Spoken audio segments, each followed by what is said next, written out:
G'day everyone, welcome back to some more Alliance War hits. Yeah, we're jumping straight into it, but once again these ones are filmed. I'm just doing a voiceover, so you might have noticed I am back with the Pirate Horde. Jump back in time for this mercenary event, just because playing these events solo doesn't work out, so I don't know, we'll see what happens, but we'll be here for a little bit anyway. So this war we are matched with Epic Monkey Legends, or EML, led by Marky. Yeah, so first war back fighting probably a higher level alliance. Well, it is definitely higher level, it's not filled with one person, so yeah, facing some, I guess, quote unquote proper defenses. First one, we have started off with a somewhat familiar team. I did sort of try to conserve my red 5-star heroes, probably to my own detriment, by chucking in an extra 4-star in Calamity. Yeah, it didn't work out too well. I've obviously lost a couple heroes already. The board didn't work out exactly right for me. Got a nice little cascade going there, but damage was kind of already done at this stage. So yeah, but the main combo here was double healer, Naja and Iquani, and then Calamity just for an extra red stack was the thought process behind the team setup. Yeah, you can kind of see not working out too favourably at this stage. I did get some nice cascades, but it's sort of a little bit too far gone at this point with just Iquani left and Reviver and some extra damage dealers. At that point right there, I probably should have fled, realistically, just to avoid bringing the tank and flank back when Ksenia was about to fire. So we are on cleanup duty. I don't know, I'm not exactly sure what the policy at the moment is in terms of the war policy, but I sort of just clean my own messes just as a general habit. I know a lot of alliances have the quote-unquote best or deepest roster players not doing cleanups, and that's sort of reserved for smaller, lower powered team members for their ladder flags. But yeah, so we jump back in, double Night Owl. Night Owl works really well synergizing with herself because the bleed compounds on itself. So the thing with Night Owl is that if the target already has bleed, it increases the bleed ticks each turn. Unfortunately, it doesn't stack with itself because that would be really awesome. But we can see here, I'm just going to try and take out Ksenia before she fires. Doesn't work out. I didn't really play it that well, but fortunately we didn't get any revives off. Shocker fires, got Doodle and also Lepus in there for some extra little blue damage, just to try and take Ksenia out with tiles a little easier. Doesn't really work out that way in the end. I think I end up just targeting her there with Shocker and finishing off Dragon Fist on the right wing there with a combination of tiles and, well, it is just tiles pretty much that finish him, but then a couple Night Owl slashes also. So killing a clean, not the best start, but yeah. So second one, this one is against, I think it was Emil this time around. I'm not actually sure. No, Beau. So much better starting board.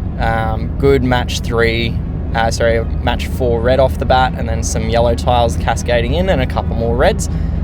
So we have already got Mav and Arya dead, and it's now sort of just cleaning up. So I'm ghosting red tiles up the guts just because that's where I can get away with sending tiles without incurring any damage. Nice little yellow cascade on the right hand side there, and we're just going to target the left hand side now with my AoE 3 heroes, just because they're a little bit wasted if I target a Dragon Fist with them. Great use of the Fiends there. I don't know if you guys saw that, but the Fiends absorb the healing from Field Aid as well, which makes them really strong in this war as a debuff, because they will effectively stop the opponents from gathering that heal from Field Aid, which is really good. It becomes quite powerful in terms of neutralizing that war buff. Polar Bear here did get the flip, which was great, so we did target Marky next. And another 3-2 split, 3 reds, 2 greens. Sort of gone with a blunderbuss special, so we've got blunderbuss and Ksenia, as well as double Emma and tight wire. Really need for this team to work out though, we needed blunderbuss to get up and running before getting too much whackage on me. You can see here that blunderbuss is pretty close to dying at this stage. We do get Ksenia off, followed by blunderbuss and tight wire, but we did get a couple misses there, which kind of killed it a bit. Tremor fires, we lose 1 Emma, reduces the output of the other Emma, because we also had a proccing of the demolition buff, which removes buffs from the enemy, or the demolition talent, which then meant that my Emma had no blunderbuss effect, making her not very powerful. So another partial kill. This one is actually quite a small clean, so I think I chucked together some yellows, and I think it might even be some blues, or maybe even purple. No, it's greens. So we got Mortis, I think I throw in Ox and Wyatt, yep, along with Judge and Goldman. So couple little weapon adjustments there, changed the speed guns over to them because they're both slower speed heroes. But yeah, so it is a easier clean. I just need a couple tiles onto the right hand side there, just to have that full ghosting on the right hand side. We did get all of our green heroes charged, so we do play a little bit of whack-a-mole, and bada bing, bada bang, bada boom. Yellow tiles done and dusted, and Jackie is gone as well. So yeah, quick clean. Just a little bit unfortunate with how I think I played that first flag.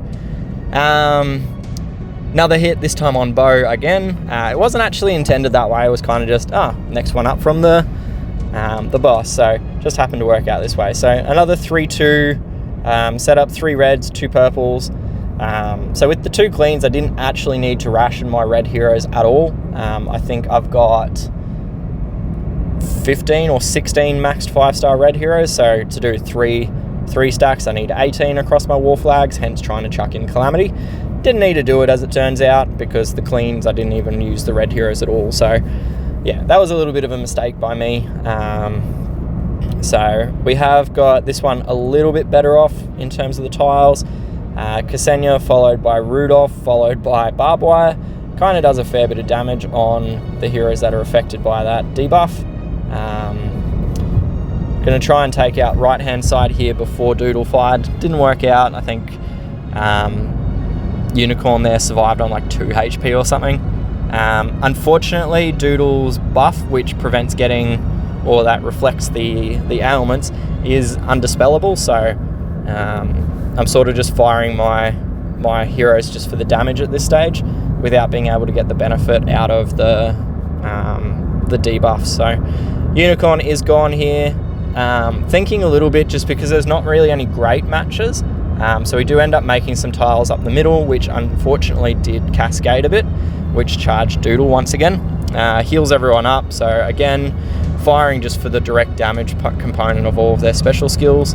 And we got a nice match, or a nice cascade onto Doodle there. So once again, heal, damage. This damage would be so much better off Barbed Wire if Rudolph's effect was able to be in play. So Rudolph does a lot of elemental defense down against red. So yeah, we can see here, this one's about to finish out with a victory. So unfortunately, we did lose this war overall, but yeah, anyway, thanks for hanging out again. As always, like, subscribe. Cheers.